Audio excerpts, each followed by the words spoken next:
Komið sælir áhundu góður og veru velkomnir á heimilið sem við opnum núna upp á gátt og inn í alla kimaðist. Þátturinn verður að vanda fjölbreyttur.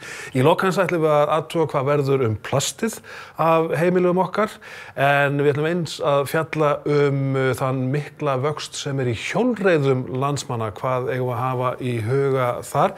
Við fjöllum líka fasteignamarkaðinn, allar breytingar sem að verða á honum, kynnumst því hvernig á að grilla og matreiða lamb svo vel sé, til dæmis innan í rabarbaralaufi, takið eftir því, og svo ætlum við líka að skoða hvaða útivistarvörur við eigum að kaupa og hvaða útivistarvörur við eigum ekki að kaupa. Hvað best að fara með sér upp fjöll og fyrnindi á þessum ástíma. En við byrjum með Ara Skúlasyni á fasteignamarkaðnum, þar mikil gerjun. Hugum fyrst að fasteignamálunum hér á Íslandi sem hafa mjög verið í deiglunni undanliðnar vikur og mánuð og sýnist þar sitt hverjum. Margir nefna fasteignabólu, en svo virðist nú reyndar ekki vera. En húsnæði vissulega dýrt á Íslandi og peningurinn sem þarf til kaupa ekki ódýru verði keyptur. Ari Skúlason, hagfræðingur hjá Hagfræðideild Landsbanka Íslands, sestur hérna hjá mér og hefur fylgst gjörla með markanum á síðustu árum. Ef við tökum bara þessa öld, 16 ári liðin af henni, hverjar breytingarnar á markaðinum að því þú metur? Sko, þegar maður horfir á svona langan tíma, þá skiptast á skin og skúrir. Strax upp úr aldamótum þá var hálfgerð kreppa og lítið byggt, lítið selt að nýju húsnæði. Síðan kemur náttúrulega uppgangurinn fyrir hrunið og þá fer náttúrulega allt á fleygiferð. Á yfirsnúning? Algjörlega yfirsnúning, byggt miklu meira heldur en þurfti þá.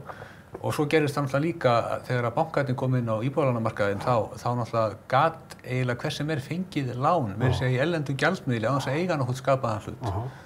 Og eins og við þekkjum náttúrulega þá sögu, hún náttúrulega það hrundi og margir lentu í verulegum erfiðleikum og kannski fleiri en áður, en það svo sem ekkert nýtt að fólk lendi í erfiðleikum vegna húsnæðis. Við munum til dæmis eftir Sigtúnshópnum á árunum eftir 1980, það var svona kannski álíka.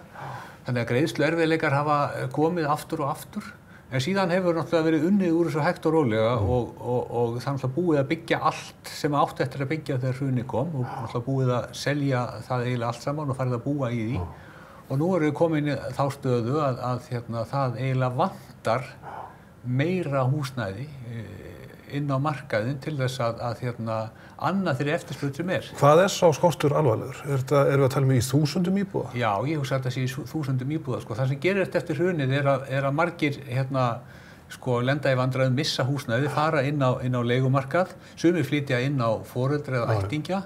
Það hefur verið talað mikið það að unga kynslóðin, börn, séu að búa miklu lengur heima hjá foreldrum núna.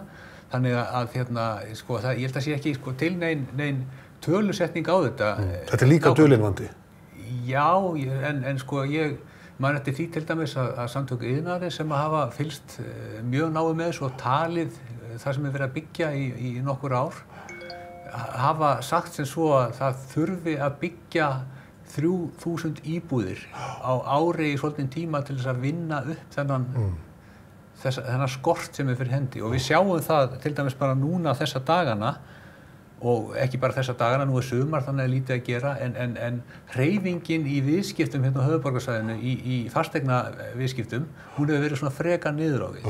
Og þegar við erum í þeirri stöðu að það eru fleiri sem vilja kaupa heldur en vilja selja, það náttúrulega ýtir það á verðið og einn af mörgum þáttum sem að ýta verðinu upp svona þessa mundir. En svo sér maður líka aðrar breytingar, unga fólki vill ekkert endilega stóru íbúðirnar eins og okkar kynslóð sem þráði garð og einbýlishús og allt hvað að eina, vill litlar íbúðir en frekar kannski nálægt miðbæjunum og svona í rómantískari partinum.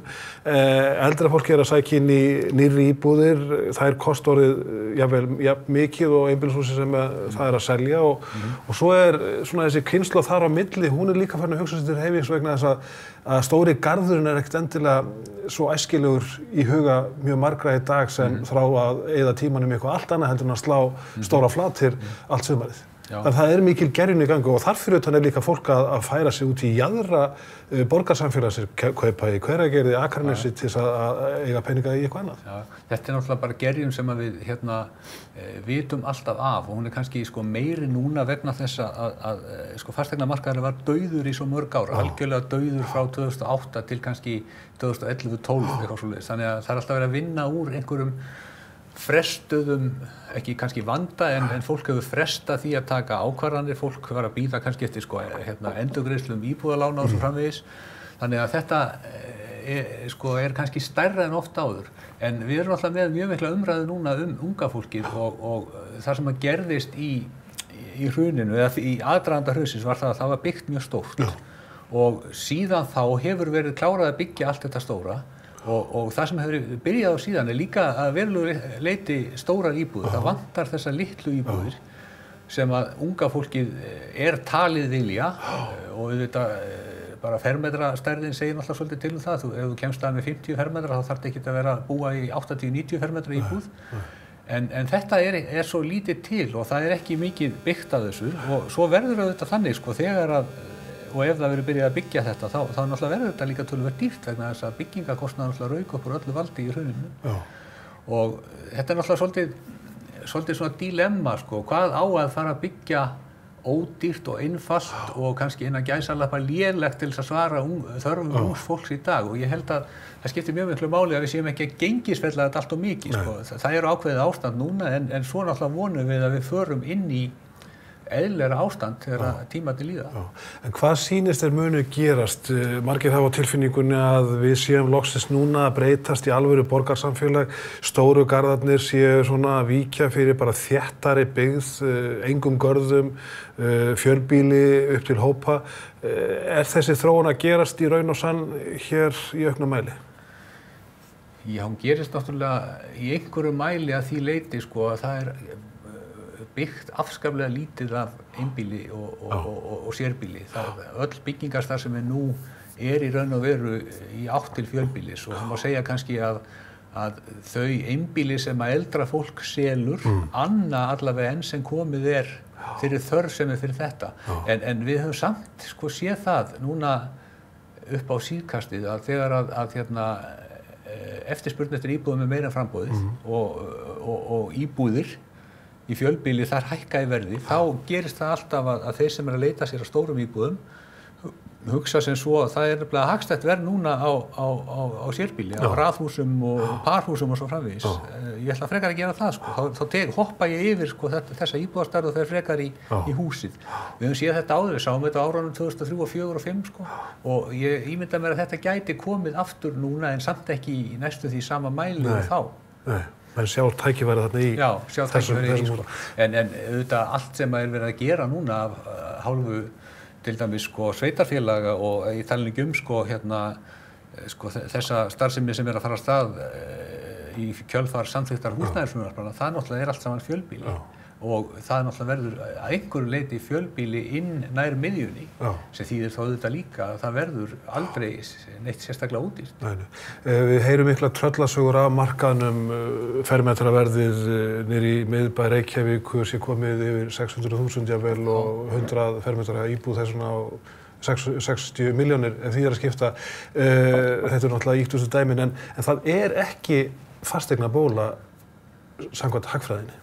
Nei, bara með fermetraverði, fermetraverði alltaf miklu hærra í litlum íbúðum heldur en stórum, vegna þess að stærsti hlutin af verðinu liggur í baðherbergi, eldhúsi og svo framvegis. Þannig að það ekkert skrítið að fermetraverð í miðborginni þar sem íbúðir eru yfirleitt minni sé miklu hærra. En hvað varðar bólu og ekki bólu, þá það þannig að núna allra síðustu árin hefur íbúðaverðið eða húsnæðisverðið fylgst nokkuð vel að við þróun kaupmáttar launa og nú það þannig að síðustu árin hefur kaupmáttur launa hér á landi aukist alveg ótrúlega mikið og fasteignaverðið helst nokkuð í hendur við það. Á árunum 2003 og 2004 þá æddi húsnæðisverðið algjörlega langt fram úr og við segjum að það sé bóla þegar að verð á einhverju breytist án tengsla við eitthvað annað í umhverfinu, án undirliggjandi þáttar.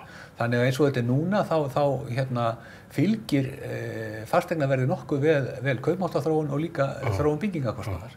En hvernig stöndum við okkur í samanburði við þær þjóðir sem við viljum helst og mest bera okkur saman við, Norðurlöndin, norðanverða Evrópu? Er húsnæði á Íslandi dýrara heldur en gengur að gerast í heimi hér? Nei, ég held að sé ekkert svo mikið dýrara. Það er stundum miklu vandaðra og þannig að en eins og staðan núna sko, þá náttúrulega, og hefur oft verið að kjör á lánum og svo framvegis eru náttúrulega verri hér en annars staðar vegna þess að náttúrulega vaxtastig út í heimi núna er náttúrulega langt fyrir niðan það sem er hjá okkur.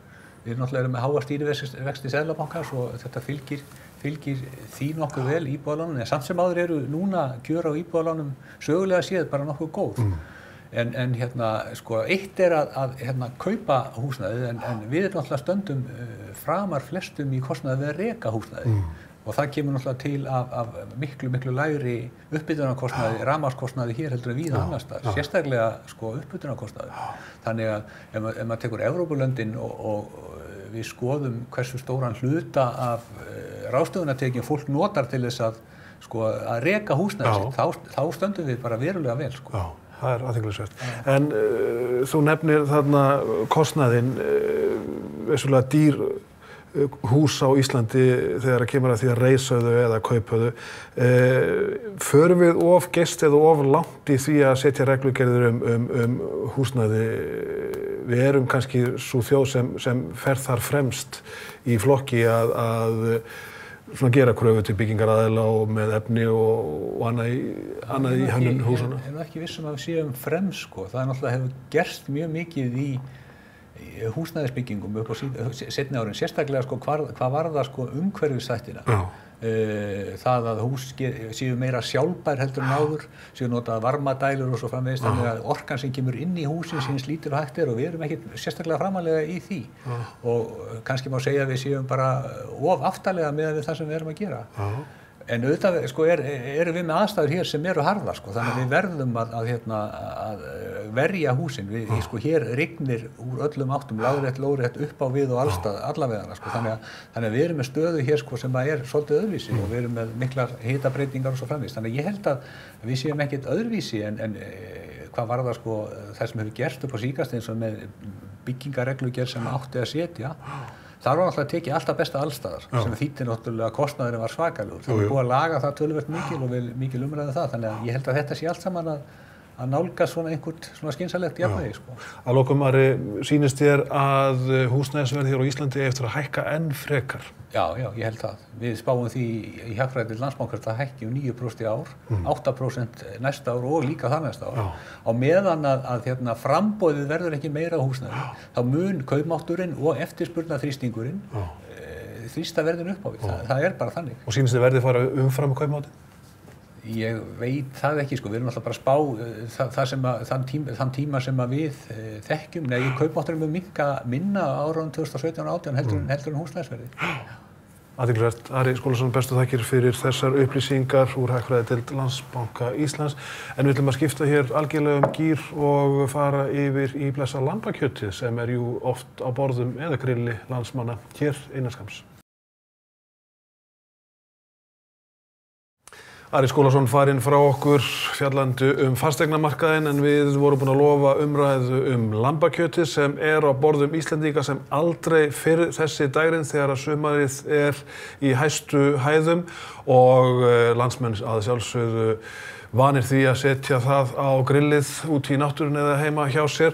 Hjá mér er framkvæmdastjóri Landssamtaka sauðfjárbænda Svavar Halldórsson, vertu velkominn. Takk fyrir. Það er með ólíkindum í rauninni hvað selst mikið af lambakjötinu núna. Þetta er og fer með heimilisköttum. Já, við erum að sjá núna besta júnímánuð frá árinu 2010. Við erum að sjá nálægt 6% söluaukningu frá því júní í fyrra. Já. Og það er auðvitað þannig að við erum ekki að tala um það að við séum að fara úr einhverju lágri tölu. Nei.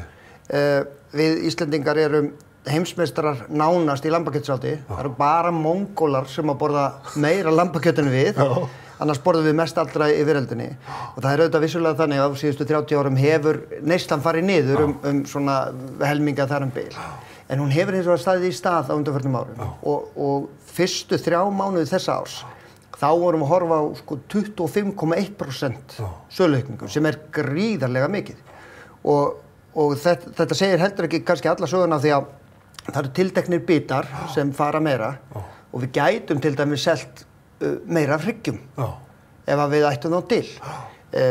Aðrir hlutar, frambartar og svona fara síður og svona fara minna þannig að tölurnar í tonnum segja ekki alla söguna pluss það að núna eru við, þessar tölur sem við erum með eru frá sláturleyfishöfunum þar eru menn farnir að vinna meira þannig að sko að berast saman tölur milli ára og ég tala ekki ef maður tekur kannski 5 ára tímabil þá tonn ekki saman tonn af því að fyrir 5 árum þá voru einfaldlega meira beinum á hverju tonni þannig að söluaukningin í raun ennþá meiri og við erum að horfa á það að við höfum verið að vinna í markaðsátaki gagnvart erlendu ferðamönnum sem fóru á stað núna í ár og það hefur farið afskaplega vel af stað og þetta lambakjötið þjóðaréttur okkar Íslendinga og við þurfum að sýna og segja erlendu ferðamönnum þú kaupir ekki einhvað sem undir borði. Það verður að vera upp á borðinu og sjáanlegt. En við Íslendingar vitum náttúrulega alveg hvernig þetta undir tönn að eta gott lambakjöt, en hvernig finnst útlendingum, það erfitt að alhæfa viðskuld, en hvernig finnst þeim þetta? Þetta kannski ekki endilega aðalrétturinn á þeirra borðin þó að lambakjöt sé vissulega víða mjög þekkt. Já, sko, í heiminum lambakjöt svona eitthvað staðar 2-3% af heimsneyslu og kjöti. Já. Og það mjög misjafnt eftir löndum og menningarheimum hvernig það er ekki meira. Nei, það er ekki meira. Og mjög víða lömbin annarkvort yngri, svona eins og grísk mjólkurlömb, eða þau eldri. Og svona samkvæmt alþjóðlegum skilgreiningum þá lamb þangað til að vera 1 árs. Við erum með þau 4-5 mánaða gömul, sem akkurat svona eðaltími allana fyrir okkar kyn til þess að ná hámarksgæðum. Og mín reynsla svo, ég svo heppinn að eiga í töluvert miklum samskiptum við útlendinga. Kona mín hefur tvisvar verið í svona alþjóðlega háskólanámi og það nánast sko á sumrin það sko 2-3 gamli skólafélagar á mánuði sem heimsækja okkur. Fá alltaf lamb og menn segja að þau hafa bara ekki smakkað annað eins. Og það ekki af því að ég sé svona frábæra elda, þetta bara gamlar og margreyndar aðferðir. Þetta virkilega góð vara. Og menn hafa gert svona prófanir, blindpróf, svona Pepsi-próf og þar hefur þetta komið mjög vel út, þetta hefur verið gert í samanburði við grískt, franskt, spænskt lambakjöt og svo framvegis og það margir aðrir sem framleiða gott lambakjöt en okkar hins vegar alveg í toppnum þar en merkilegt nokk, verð á íslensku lambakjöti lágt. Og þetta sjáum við til dæmis ef við förum til Spánar þá lambakjöt þar bara í hæstu hæðum. Já, á hverjum einasta matsölu og sér að það dýrasti réttur sem hún færð. Og eins að við berum bara saman sko útsöluverð út úr búð. Og svo ekki sem talað sko verð til bænda. Bændur á Íslandi að fá einna lægsta verðið fyrir sitt kjöt í allri Evrópu. Það Rúmeníu og svoleiðis sem eru eitthvað samanburðarhæf hvað það varðar. En ef við tökum bara vestur og norður Evrópu þá afurðaverð til bænda hér mjög lágt. Merkilegt. En þetta þátturinn Heimilið og við fjöllum oft svona nýtni og sparsemi þegar kemur að því að borða og elda og auðvitað þetta snar þáttur í heimilisbókhaldinu að kaupa inn til hádegismatar og kvöldmatar. Við horfum oft á lambið svona dálítið einsleitt þegar kemur að innkaupum. Við kaupum hrygginn, við kaupum lundina, kótilettur og þá það nokkurn veginn upptalið en það margir fleiri partar af lambinu sem við ættum að horfa til. Já, það hefur gerst svolítið núna á undanförnum árum að skankar hafa farið að verða vinsælli, alveg frábær matur. Svo náttúrulega annað með sko lambakjöti að það hægt að margnýta það eftir sko afgangarna, hreinsa beinunum. Það kannast allir við lambakjöt í brúnni sósu. Við skerum mjög mikið niður sem álegg afgangana og það heldur svolítið gæðum. Ég tek stundum skera beinunum bara og smjörstykki svo bara. Bara frábært. Íslensk smjör og lambakjöt í bland. Þetta eitthvað sem það er hægt að gera, en svo eru bitar eins og til dæmis hálsarnir sem eru frábæri bitar sem hægt að nýta. Og sem þið segja að fituprósenta þar sé akkurat alveg ekta, Já, ég skrifaði nú einhvern veginn bók hamborgara sem hefðu nú eiginlega geta verið bara einblaðsíða. Það örfáar setningar. Það sem var kjarni málsins ef þú ætlar að búa til góðan hamborgara, þá þarftu gott hráefni, gott kjöt. Það er algjörlega kjarni málsins. Og fituhlutfallið þarf að vera svona á bilinu 15–20%. Af því að bragðið liggur í fitunni. Þetta vita líka þeir sem að grilla og svo framvegis. Og ég til dæmis mjög hrifinn að því að grilla ærkjöt. Ærkjöt ódýrara en lambakjöt, en það svona fitusprengdara. Það sem að við kalla marmarasteikur. Og það er virkilega gott til grillunar. Er sterkari keimur af því eða hvað gerist? Já, það er aðeins bragð meira. Og svo það líka þegar við erum með lambakjötið í sláturhúsinu, þá láta kjötið meyrna. Og þessi meyrnun tekur 1–2 sólarhringa, þá ertu komið með fulla meyrnun. Síðan, ef við viljum fá sterkara bragð, þá er gott að láta það standa í svolítinn tíma. Á þessu klikka mjög margir. Já. Ég til dæmis, ég alltaf með lambalæri á aðfangadagskvöld. Og svona 15–16, þá næ ég í stóra á pottinn, set svolítið af hvítlauk og pipar og læta svo bara standa á eldhúsgengnum. Og konan heldur alltaf að ég sé alveg brjálaður, en svo er þetta salgæti. Þú lætur það standa dögum saman? Já, dögum saman. Og svo hægaelda ég það frá svona 6–7 á morgni á aðfangadag í svona 12–14 tíma. Við hvað hitast þið? Svona 70 gráður. Og þetta er salgæti. Mígur í munni eins og sagt þér. Já, og svo er líka annað sem að menn þurfa að passa sig á, að það er að þegar búið að elda, leyfa kjötinu standa smá. Hvað, af hverju eiga menn að gera það? Sumir segja það andi betur? Það jafnar sig. Já. Það heldur henni áfram að eldast eftir að kemur út. Já. Og svona bara dæmigert lærið, þú tekur það úr ofni, 20–30 mínútur. Leyfa að standa. Þú veist, það verður ennþá heitt, en það verður miklu betra. Já. En þegar þú grillar lambið, er það að þínu viti allt önnur kúnst, allt önnur ella heldur en að elda það í ofni, í tala ekki að sjóða það? Já, að almennt að grilla, sérstaklega ef maður nota kol, er meiri kúnst. Að ná því hárréttu. Einfaldasta leið sem til þess að ná fullkomnu eldun er að nota sous vide. Það sem að það er eldað, það sem kjötið er vakúmpakkað og eldað í vatnsbaði, hitastigi á vatninu stillt fullkomlega, svo bara setur það þar í, kjarnhitinn verður aldrei hærri en vatnshitinn, þannig að þótt að liggi þar í klukkutíma 2–3 aukalega, skiptir engu máli, þetta er alltaf með fullkomna eldurinn hvert sinn. Ég nota þetta mjög mikið. Og sérstaklega við svona erfiðari bitana, algjör snilld. Ærgúla sem við tekið svona á súvítað og sett svo á teina og bara rétt aðeins setja á grillið, bráðnar í munni.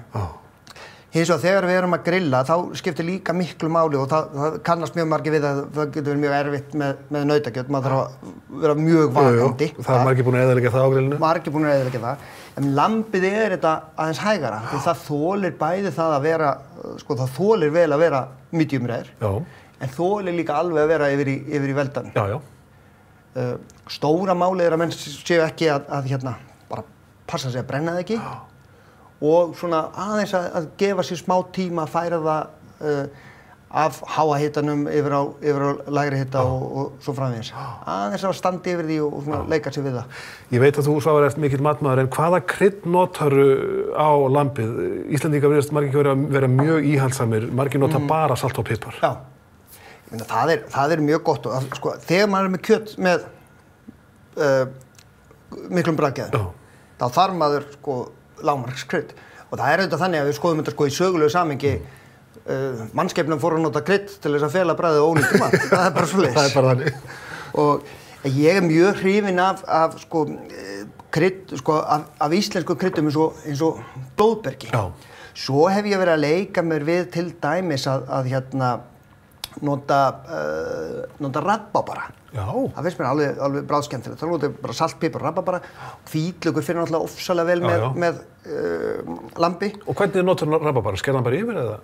Já, við sker hann yfir og svo hef ég líka prófað að taka rabarbara lauf og það eru eiturefni, það er eitur í rabarbara og maður þarf að fara varlega og maður má ekki borða laufið en þetta hins vegar allt í lagi ef þú notar svona stöku sinnum aðeins og meira að segja í styrknum meira að segja þetta eiturefni en miklu meira í blöðunum. En það sem ég hef gert svona eins og menn gera svona í Suðurlöndum þegar þeir vefja inn í bananablöð kjötinu. Það ég hef gert er að vefja kjötinu inn í oft brúna það bara örsnöggt, þannig aðalega bara upp á útlitið. Sett smá þessu smjöri, salt og pipar og kannski smá hvítlauk og svo vafið það inn í rabarbarablöð og stundum bara tegi utanum og svo bara stungið inn í ofn. Láta malla þar í 20-30 mínútur, eftir hvað stærðin á bitunum og þá færðu þennan keim af rabarbaranum. Ég hef aldrei skrifað þetta í bók af því að Nanna Rögnvaldsdóttir segir að blöðin séu svo eitruð en ég hef borðað þetta margoft og liðið vel og það var auðvitað þannig að menn borðuðu rabarbarablöðin sem kál á tímabilum og þannig ástæðan fyrir því að menn eru svona á móti því að borða þetta er að því að eftir seinna stríð í Englandi þá voru skólabörnum þeim voru gefin rabarbarablöð í staðinn fyrir grænmeti og þá áttu þau allt of mikið og verðu veik og einhverju dóu og svo framvegis en þetta er eins og með allt hitt hvernig var þetta með baðkar af Smarties og allt það allt er best í hófi. Allt er best í hófi. Þannig að rabarbara lambasteikinn, hún klikkar ekki? Klikkar ekki og rabarbara pæ í dessert. Það er bara snillt. Svo Halldórsson, Landssamtaka Sauðfjárbænda. Bestu þakkir fyrir komuna og deila þessum upplýsingum með okkur en við förum hér út í lífið eftir andartak hjólandi.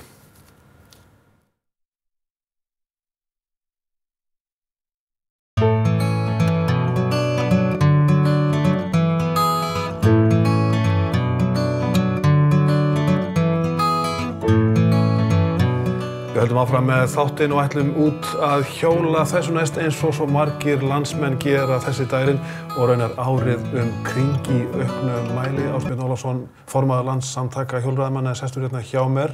Það hefur orðið einfaldlega alger sprenging í hjólreiðum á Íslandi á allra síðustu árum. Það verður bara að segjast eins og er. Já, það er bara að fjölga ár frá ári og bara yfir vetrartíma líka allt árið. Hvað segir fólk? Er það bara einfaldlega átt að segja á því að það sé hægt að hjóla á Íslandi meira út ásins? Já, það hefur orðið breyting og það er búið að fjölga mikið hjólreiðastígum, aðbúnaður hefur skánað og svo er bara fólk að átta sig á því að hversu heilsusamlegar og bara góðar fyrir umhverfi hjólreiðarnar eru. Og hjólin eru betri og öruggari? Hjólin eru betri og öruggari, tækninni fleygir alltaf fram, auðvitað gírskiptingar og jú, tækninni bara vinnur með okkur. Það var rosalega sprenging eftir hrunið þegar bensínið hækkaði.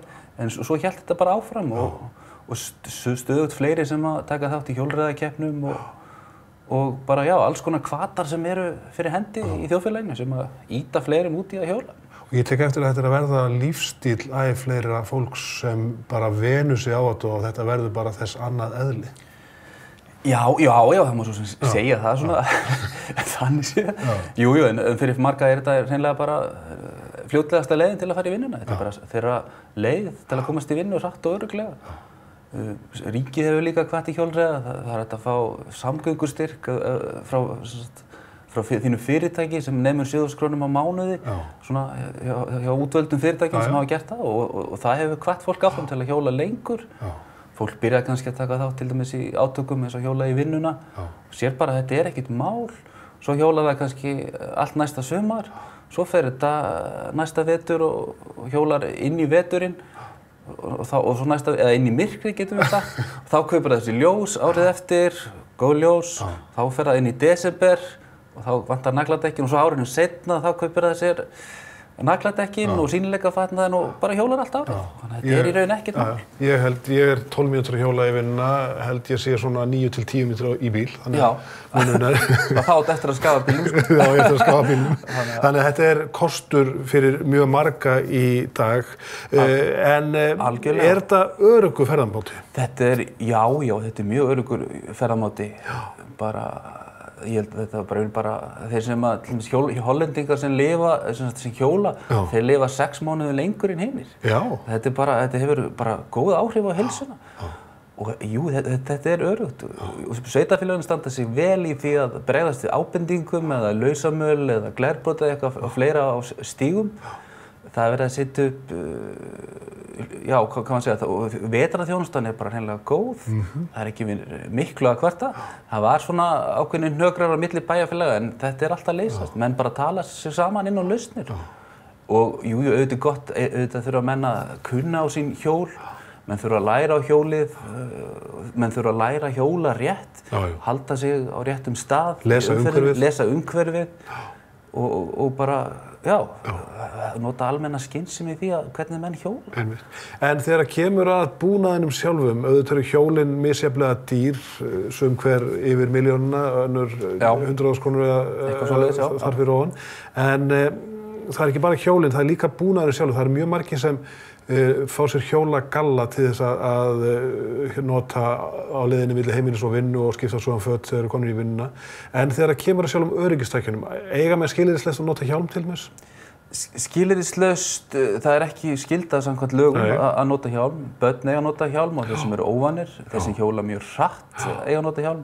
En svona fyrir fullorðna einstaklinga þá höfum við í stjórn Landssamtakanna, við höfum hvorki hvatt né lagt til notkunar hjálma.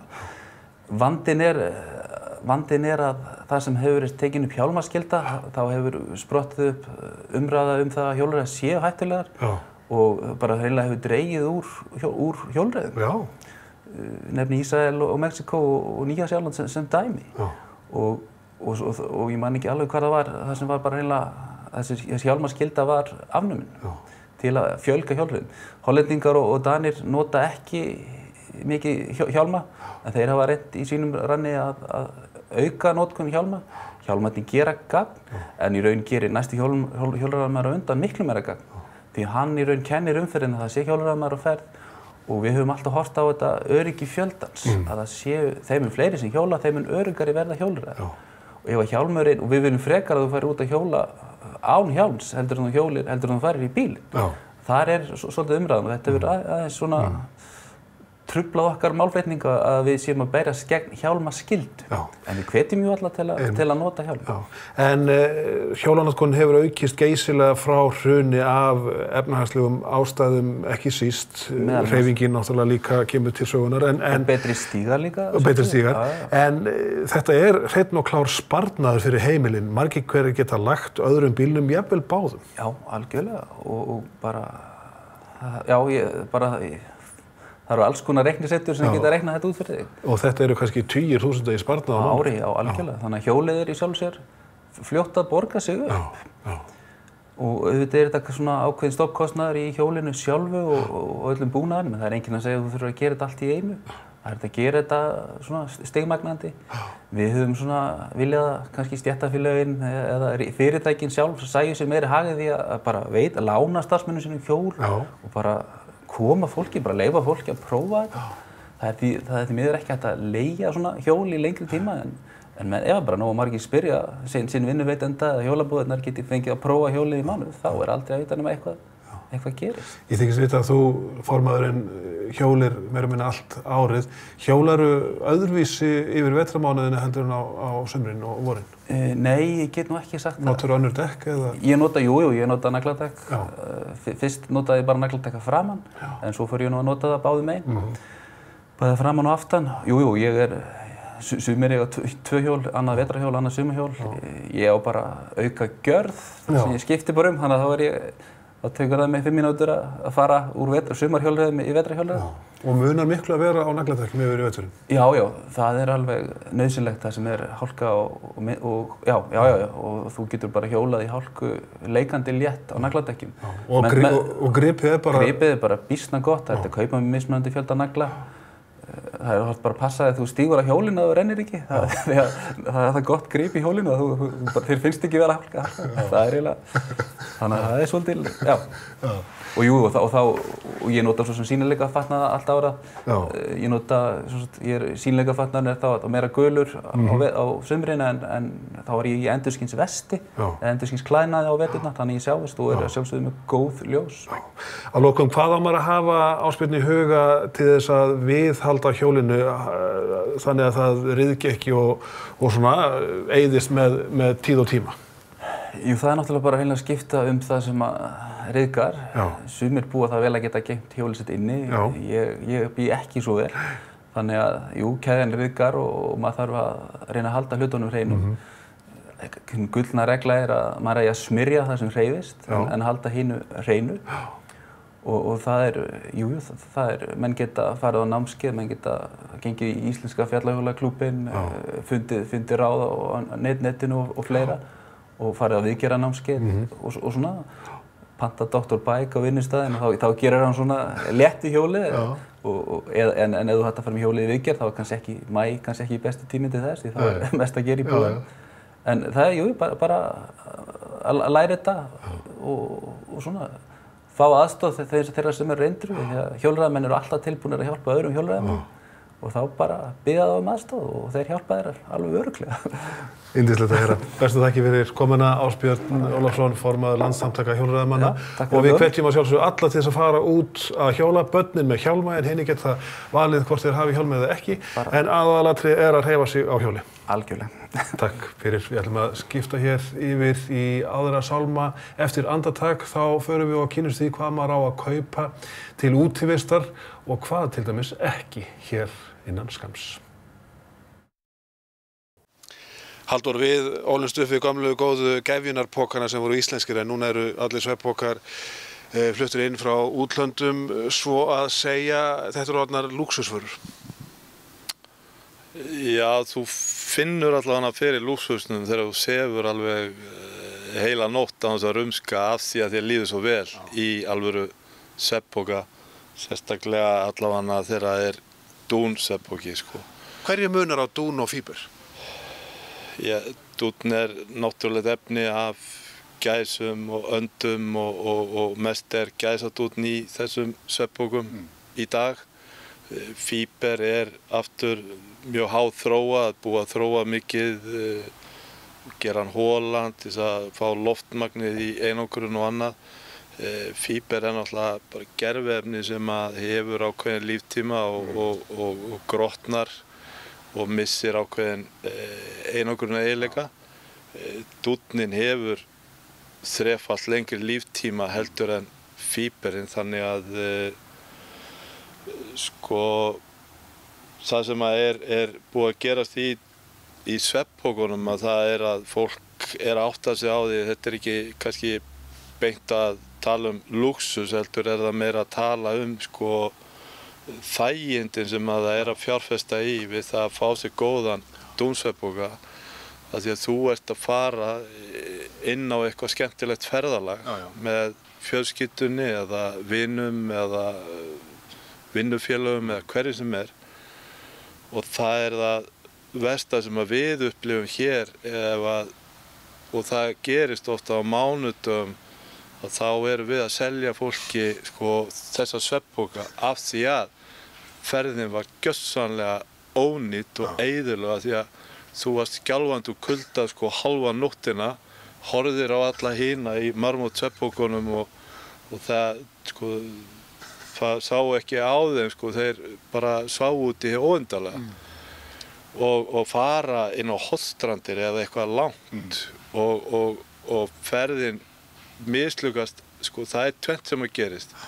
Þú segir, nei, þetta gerist ekki aftur og þú fjárfestir í svona alvöru svefnpoka eða þú, sem að því miður sumir gera og ég vona að þessi samt í minnihluta, þú segir, hvern andskotan er ég að fara í einhverjar fjallaferðir eða þetta er bara fyrir einhverja hálfvita sem að sko skjálfa beinunum og bara sko þetta bara er harðræði sko. Ég vil bara vera heim í sófa sko.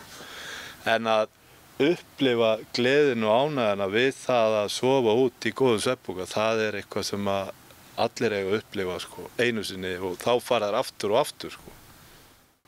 Halldór, maður fer ekki langt íslensk fjöll og firnindi á þess að vera vel skóaður. Skórnir hafa breyst gríðarlega mikið á síðustu árum í talningum áratugum. Já, eins og ansi margt annað og alltaf eru skóframleiðendur að vanda sig og hafa vilja og getu áhuga til þess að gera betri skó og horfa svolítið í kröfu markaðarins og í dag viljum við léttari skó en áður áður varstu með tilfinningum þá var í steypuvinnu því að þetta voru 3-4 kíló sem varst með á löppunum. Í dag svona skór eins og þessi, einn sá frægasti hérna í skarpalínunni sem heitir Hekla. Þetta eru innan við kíló, þetta 800 grömm, þetta engu að síður mjög öflugir vegna þess hvað sterkt, gott leður í ytrabyrðinu og oft hefur mér komið til hugar að vera hér með húðina af beljunni til þess að fólk gerir sér grein fyrir hvað þetta Svo aftur nauðsynlegt fyrir hvern og einn að gera upp þessi hann að reyna að fá sér einn skó í allt frá Heiðmörk upp á Hvannadalshnjúk. Þá þessi hér vinsalastur í það. Aðrir sem eru í þessu ástríðu og kannski bara af atvinnu, þeir eiga einar 3 ef ekki 4 gerðir af skó og Skarpa nýkominn þaðan einn af svona viðurkenndustu og vönduðustu framleiðendum og ástríðan sem hún finnur þar í puttunum og í augunum og vinnunni á þessu fólki, það alveg með ólíkindum. Hvað á maður að hafa í huga þegar maður að kaupa sér góða fjallaskó sem endast helst nokkra áratugi ef því að skipta, eiga þeir til með að vera númer og stórir? Já, við erum alltaf að mæla eiginlega hvern og einn sem kemur til þess að velja sér skó og kaupa og það svona þumaputtareglan að það þumallinn eða númeri stærra sem hún tekur í svona skó heldur en þú ert að taka í bara venjulegum götuskóm sem þú ert að ganga hér til vinnu eða í daglegu notkun. Hvernig á maður að passa þá? Hvernig á maður að halda þeim við? Sumir setja þetta á ofninn, það kannski ekki alveg ráðlegt? Nei, aldrei að setja á ofninn en þú þarft að þurrka þá ef þau lenda í mikilli bleytu. Oft gott að stöffa þá eða tróða í þá réttar að dagblaðspappír til þess að draga rakan en þeir geta staðið í heitri stofu eða heitu rými en aldrei yfir 20 gráður ef að það að komast nær meiri hita þá fer það bara svolítið illa með leðrið. Það bara eins og þú getur raunverulega mæltað á þessu leðri hér sem raunverulega það sterkasta og af hverju? Því þetta lifandi leður, þetta dautt leður, það næst besti kosturinn og sumir skósalar segja að þetta besta leður sem þú getur fengið í heiminum. Vera að yfirselja vöruna, ég gæti þess og segi mitt fólk að ekki yfirselja skóna, þeir standa alveg fyrir sínu, en þetta dautt leður og þetta gerist aldrei eins gott eins og leðrið mitt og þitt. Það að sterkasta. En umhirðan vissulega á okkur og á skónum, hún mikilvæg og það eru bara góð leðurfeiti og slíkt sem að þarf að gefa skónum til þess að næra þá og til þess að verja þá líka fyrir drullu og öskunni og öllum þeim óhrindum sem að koma að. Þetta nákvæmlega sama við yfirfærum þetta við bílinn og þetta nákvæmlega sama sem við þurfum að huga með skóna, þvoan og bónan eins og við bílinn. Göngustafir skipta gríðarlega miklu máli þegar maður fer upp fjöll og firnindi, miklu meira máli heldur en margur heldur. Já, það alveg rétt og það kannski af nokkrum ástæðum að því að göngustafir eru bæði hjálpartæki, ákveðið öryggistæki. Þeir eru raunverulega að mínu viti besti göngufélaginn til þess að skila þér í gegnum gönguferðina þannig að þú hafir ánægju og gleði af vegna þess að þeir taka svo mikla þyngd af fótleggjónum, af mjöðmum, njálliðunum sem bara ákveðin hjöruliður sem að mikið mæðir á og takandi stafi í hendi þá ertu með líkamsbeitinguna alltaf réttur í baki, tekur ákveðina þyngd yfir á stafina og tala ekki þegar þú ætlar að ganga eitthvað lengra inn til fjalla eða út í náttúrunni þar sem þú ert farin að ganga meira en 2-3 tíma. Þá getur þreyta að fara að segja til sín og þú ert að horfa á tindinn og þanga ætla ég og þú upplifir mikla gleði þar. En staflaus getur hrunið svo niður og leiðinni niður svo urð og grjót kvæði sagði til hérna hjá Tómasi, en með stafina þá ertu mun öruggari í niðurgöngunni.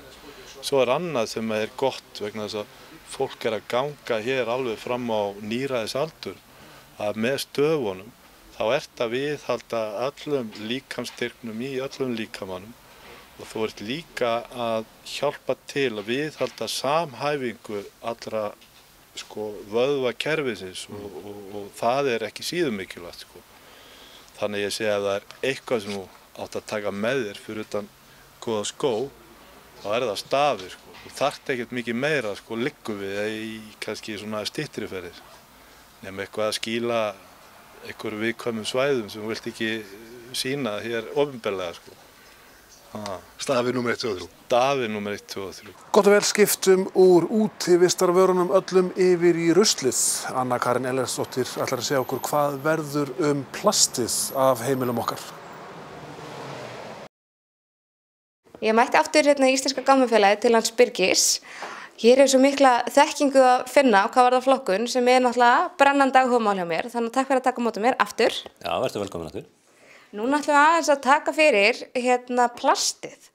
Ég hef svolítið áhuga á því, þar að leiðandi út að það er orðin svo aukin meðvitundavakning að flokka plast og þó ekki bara plastflöskur. Ertu sammála því? Já, algjörlega. En það er óhemju magn orðið af plasti. Það er að alla vöru pakkar inn í plast, þannig að það er orðið mikil aukning á plasti sem berst til okkar. Þannig að það er orðið mikil vakning í því að reyna að flokka það líka. Já. Ég fundi fyrir því að þegar ég fór að flokka plast sjálf, allar umbúðir og svona, þetta er alveg rosalegt magn af plasti sem við erum annars að henda bara í ruslið til urðunar, eða ekki? Jú, nákvæmlega. Og eins og fólk er að spá í það, þá eru tunnunar hálf fullar af plasti. Já. Og plastið er kannski sjálfum sér ekkert mjög slæmt efni, eða mjög, gagnlegt efni á margan hátt. Já. En við þurfum jafnframt að passa það að fara í réttan farveg. Já. Við viljum alls ekki að það endi út í náttúrunni. Þannig að plasti brotnar ekki niður í náttúrunni. Það getur velst í náttúrunni í 10-100 ára og valdið þá mengun og skaða fyrir lífríki. Já. Varðandi umhverfisþætti og mengun þess með plastið í huga, þá hefur við rosa mikið að vera að tala hafið. Að það verður bara fullt af plast eftir nokkur ár. Já, það eru áhyggjur sem menn ættu að taka alvarlega vegna þess að það hefur sýnt sig að víða heim að það er farið að safnast upp plast í hafinu. Enda ef við spáum í það, sjáum við víða fjúkandi rusl, þá er það stórum hluta plast. Já. Og þetta plast endar að stórum hluta í hafinu, fýkur kannski út í ár sem berða síðan til hafsins. Já. Og kannski heldur einhver það hverfi þar, en það gerir það ekki, það bara safnast fyrir. Plastið það getur brotnað niður í smærri og smærri einingar en það heldur áfram að valda mengun. Hvernig þá? Þetta svo kallaða mikroplast sem verður til úr plastinu, það brotnar niður í smærri einingar.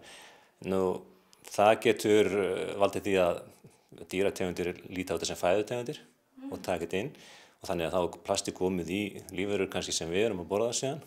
Þannig að það er komið leið til okkar aftur. Nú, plastið líka þannig að þeim eiginleikum gætt að það dregur að sér eiturefni. Eiturefni loða við plastagnirnar, þannig að þessar plastagnir eru kannski eitraðir líka sem lífverurnar eru að borða, þannig að það eykur enn á vandamáli. Já. Þannig að við þurfum bara að passa að plastið endi ekki í náttúrunni. Koma því miklu frekar til endurvinnslu þar sem hægt að gera eitthvað, eða stýra framleiðslunni á því eða búa til eitthvað nýtt úr því aftur. Já. Hvað er þá til ráða þegar plast er að safnast upp bæði í hafinu og í náttúrunni? Hvað er þá svona best að gera til þess að draga úr þessari þróun? Já, við erum kannski fyrsta lagi að það plast sem er komið að það rati rétta leið, það sleppi ekki út í náttúruna. Síðan þurfum við kannski að fara að huga því að minnka þessa plastnotkun og sérstaklega þetta einnota plast sem flæðir allt og finna kannski önnur efni eða aðrar umbúðir í staðinn fyrir þetta plast sem við verið að nota. Já. Og það eru til ýmsar leiðir í því og það er hægt að nota kannski pappírsumbúðir og margar verslanir nota frekar pappírspoka, sérstaklega erlendis, heldur en til dæmis plastburðarpoka. Já, maður sér það eins og í bíómyndunum, það er engin með plastpoka, það er bara double bagged eitthvað pappírspóki. Já, nákvæmlega. Og það alltaf hægt að koma þeim pókum í endurvinnslu og ef þeir slepp út í umhverfið þá brotna þeir það niður sem plasti gerir ekki. Já. Nú síðan er hægt að fá maispókana í staðinn fyrir plastið.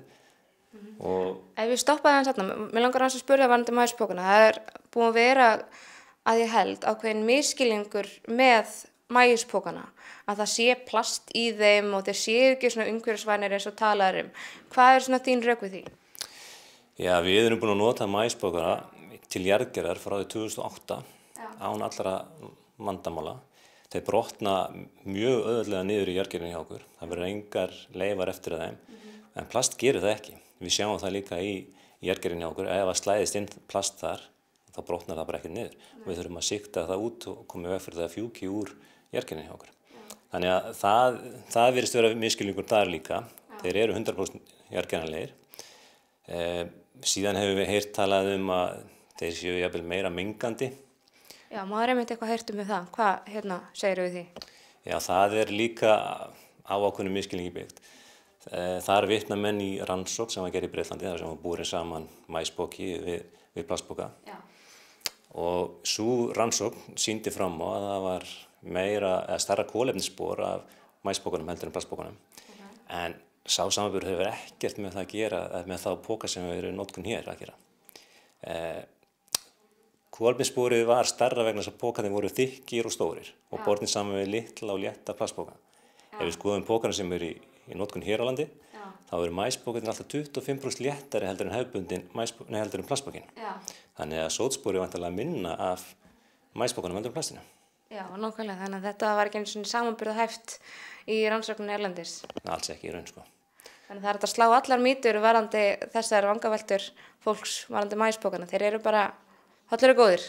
Þeir eru það og valda ekki umhverfismengun. Þetta er lífrænt efni sem er unnið úr náttúrunni og hægt að nýta aftur. Og ef fólk er hrætt að vera til metangasmyndun í urðunarstöðum ef það notar undir rusli, þá ætti frekar að hugsa allan lífræna úrganginn sem setur í urðun. Það verður miklu meiri metangasmyndun af einu bananahýði heldur en maispóka. Já. Þannig að fólk þarf ekki að hafa áhyggjur af því að það sé verið að auka eitthvað kolefnisspor með að nota maispókan. Já, nákvæmlega. Maispókan er bara svona ákveðin nýjung í þessari, hvað segir maður, svona forvarnarstarfsemi, hvað varðar flokkun og minnkun á plasti. Er eitthvað meira sem hægt að gera varðandi plastið og notkun þess sem við getum svona tilengað okkur? Já, það er eins og ég segi, það er náttúrulega fyrst og fremst að reyna að minnka notkunum á plastinu og síðan er náttúrulega að passa að flokka það. Eins og það skiptir öllu máli að, eins og ég nefndi á hana, þetta er ágætis efni á mörgu leyti en við þurfum að tryggja það enda ekki í náttúrunni. Þetta er ekki náttúrulegt efni og náttúrun hefur ekki tök á að brjóta það niður. Þess vegna þurfum við að passa það endi þá í endurvinnslu það plast sem við þurfum þó að nota.